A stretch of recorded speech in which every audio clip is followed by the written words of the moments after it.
Welcome back. A bus driver says the matter of children commuting on public buses remains a thorny issue given that many parents are ignorant of the law regarding children or are dishonest about children's ages to avoid paying the applicable fares. He says the price list makes it clear what obtains as per the law, but that on a daily basis bus drivers have to defend the pricing or find themselves in some sort of confusion with confrontational parents. As a matter of fact, the price it states that 2 children under 9 count as one, especially small size ones, because they have some big children, but they count as 1, 9 and under. And 10 and over, it stated out of uniform any given day, they place a full bus fare. And it been a problem, a big problem. People wants to, my child still going to whatever school, and it's not the school, it's the age, it's still 10 years and over. All that on the price list. So the price list is not there to be seen. Passengers could still say they are not aware of it, but most of the buses have it and so on, they still pretend. The driver complains that many parents are finding ways around the system. He says this is affecting their bottom line in an already difficult economy. I saw a child, the child was big enough. I mean, as a father, grandfather, I could assume what age the child is. So when I asked the woman the age of the child to charge her the right price, she told me the child is 9 years. But the child responded to her mother, not knowing what was going on. She said, "Mommy, no, I'm 12. You see, that's what she aware she have to pay the price at 10 and over, but she's trying to put back the age of the child. So we've been having problems doing that price display and so on. Drivers are required by law to display the price list on board their buses where it is visible to all passengers. Now, some parents do complain that drivers overcharge when commuting with their children. In other news, despite the fatal shooting on Saturday morning, revelers and carnival enthusiasts flooded the streets of Dennery for the 4th year of Mabuya Valley Carnival. Valley Carnival was a successful event by many accounts, with noticeable improvements in presentation and reveler experience. But band leader Kanisha Flavia says more can be done and says further it's high time that Mabuya Valley Carnival receives the national attention that it deserves. We have been, it's the 4th consecutive years that we have been having Mabuya Valley Carnival, and all your talks have always taken part. And this, I think, is our best year so far. My ladies look lovely in Pajalou swimwear. I want to thank Kenwell she's originally from Castries, but she lives in New York.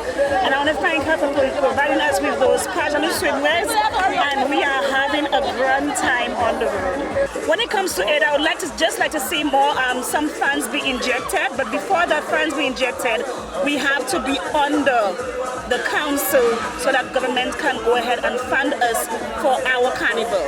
So once that is taking place, then we will get the aid that we need. Band leaders say more funding is a necessity.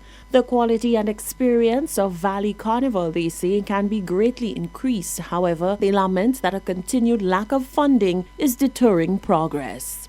We need more government support. We need more injection of funds, because funds was our biggest downfall this year. We were suffering for funds to promote. Yeah, that's my reference there.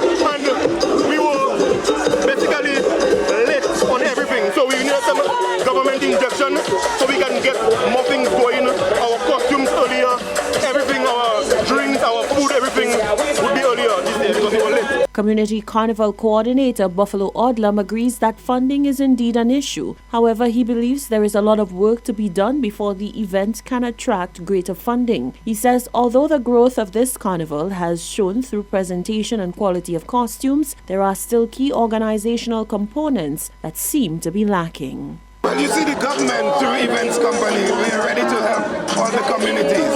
Now, as you see, the ladies are here, the costumes are nice, they are well organized, the artistry is there. So where that is concerned, the government is also committed to help the communities. But like I say, the communities need to be more organized in terms of starting a little earlier, because with funding, So all we have to do is get them to understand the procedure as far as seeking funding. And even the government could help them to be more efficient at that, so they could also look for funding other places. But the bottom line is that the government is here to support the carnivals, to support the community, to support the costuming, to support the artistry. Valley Carnival organizers say the event will continue to grow from strength to strength, bolstered by Dennery's biggest export, the Dennery segment. Business owner Moses John, better known as Falco of Richford Dennery, is calling for answers after his operations were shut down by a police officer on Saturday. The closure was enforced at about 5 a.m. Police were in the vicinity due to the Dennery Valley Juve that turned deadly. Falco says his establishment is a distance away and was in no way connected with the incident.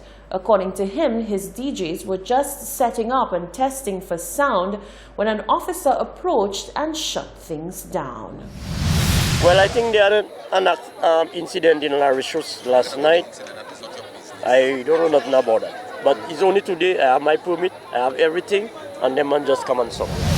John says it is unfair to him after undergoing the tedious process of acquiring required documentation for police officers to shut down his event without explanation.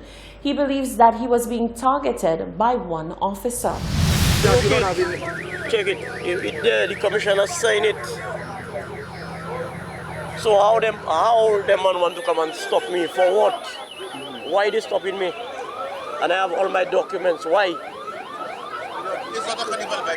I don't have no carnival vibe. That is my own vibe. That's my own vibe. Look at it. It's signed there. I have my liquor license. They ask everything they ask, so I have it there. So why? So then what reason is the police giving you for not having the event? Them man come and talk to me. Them man only come behind the DJs and tell them to stop the music. So I bring my documents for them. They have it. With the halt to operations, all perishable food items and performance contracts prepared for the event were put at risk. However, Falco was rescued due to intervention from another officer later that day who checked his documents and gave the go-ahead to proceed with the activity. John is still seeking answers as to why such a course of action was taken without even so much as a word to him. The weekend of the 9th to the 12th of August, the Fire Service Department responded to 86 ambulance calls, 4 of which were physical assaults, 3 vehicular accidents, and 1 shooting. Antoine provides details surrounding the incident. At approximately 5:22 a.m., fire officers from the Dennery Fire Station responded to a shooting incident at La Richose Dennery. On arrival at the scene, emergency personnel found an unresponsive young male with a suspected bullet wound to the head. He was assessed and left on scene and was subsequently pronounced dead by a medical practitioner. And finally, September is approaching and many still wonder, will the Sir Arthur Lewis Community College be appointed a principal to be at the forefront of its operations for the coming school year? In a press briefing held on Monday, Minister for Education, Innovation, Gender Relations and Sustainable Development, Dr. Gail Rigobert, addressed public concerns about the appointment of a new principal for the Sir Arthur Lewis Community College. The minister announced that the interview process has been fruitful and promising candidates are well on their way. The recruitment process is near complete. I know that the board and management of Sir Arthur Lewis were in communication with 2 persons earmarked to be selected. There were some issues to be ironed out. Well, the 2 persons who topped the interview rather, and the negotiations are near completion. So a principal is really pretty much almost almost sealed by now. I have not had an update this morning, but up until last week we were pretty much almost there. They were just ironing out some legal matters. That was Minister for Education, Dr. Gail Rigobert. You're watching the Hot 7 Nightly News. Sports News with Tennyson Glasgow is up next.